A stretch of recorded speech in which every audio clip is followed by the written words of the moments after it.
السلام عليكم ورحمة الله وبركاته. عاملين ايه؟ يا رب تكونوا بخير. هنعمل مع بعض النهاردة بقى المخلل المشكل او الترشي زي ما بتسموه بطريقة جميلة جدا. اتمنى الفيديو يعجبكم. احنا هنعمل مع بعض اللفت مع جزر مع قرنبيط مع فلفل حامي. شايفين شكله تحفة وطعمه بيقرمش وزي الفل. اول حاجة عندي هنا انا عندي المخلل بتاعي، طبعا غسلاه كويس جدا ومقطعاه زي ما احنا شايفين كده بالشكل ده. هضيف عليهم اول حاجة معلقتين كبار من هريسة الشطة. لو انت هتعملي لفت بس هتضيفي عليه شوية ملح وتحطيه في مصفى وتسيبيه لما يتصفى كويس وينزل منه شوية مية، المية بتاعته، وبعد كده هتبتدي بقى تحدقيه. انا هنا عشان عاملة مخلل بقى مشكل كله مع بعضه، ضفت الاول معلقتين من هريسة الشطة. هنقلبها بقى كويس جدا، وهضيف كده كام ورقة لورا بتحفظ المخلل طبعا وبتخليه حلو برضو.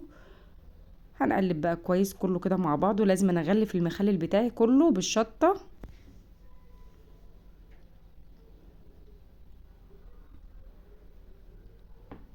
بقى عندي خلاص كده بالشكل ده. بعد كده هضيف بقى عليهم نص كوباية من عصير الليمون، وهضيف نص كوباية من الزيت، وهضيف كمان ربع كوباية من الخل.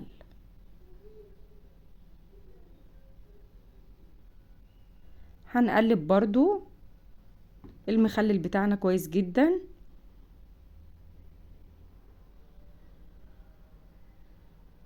وبعد كده هنعمل مع بعض المحلول بتاع المخلل. عايزه اقول لكم وانا بقلبه كده ريحته طالعه جميله جدا اصلا من قبل ما اعمله. في نفس الطبق اللي احنا عملنا فيه المخلل اللي الترشي بتاعنا، هنزل بقى بالايه، هحط طبعا 6 كوبايات ميه.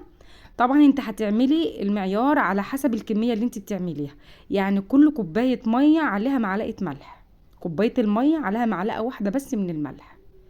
انا حطيت 6 كوبايات ميه، هضيف عليهم 6 معالق من الملح، وهضيف بقى اخر حاجه معلقه كده كبيره من السكر. السكر بيحفظ المخلل وبيخليه مقرمش معانا وبيبقى جميل وزي الفل. خلاص كده خلصت. هجيب بقى البرطمانات بتاعتي تكون نضيفه كويس جدا وتكون ناشفه. هنزل بقى بالمخلل كده لحد ما اعبي كده طبقه كويسه كده بالشكل ده. هنجيب بقى البنجر بتاعنا، عايزه تكوني فرماه بشراه مقطعاه كده زي ما انا مقطعاه. انا مقطعاه نفس تقطيعه المخلل، وهبتدي احط كده كام واحده، وهرجع تاني اكمل بقى ارص بقيه المخلل بتاعي اعبيه في البرطمان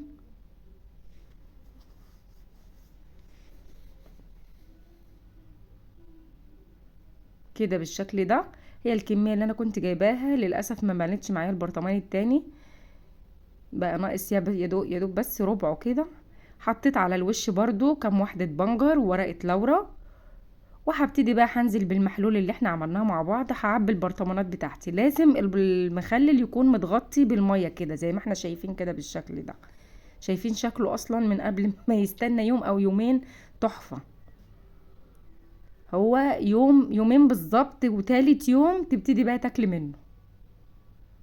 هنحط على الوش كده برضو شوية زيت عشان يحفظوا معانا، ولما نيجي نطلع المخلل نطلعه باي معلقة، ما نطلعش بايدينا عشان ما يعملش طبقة ريم مع الوش.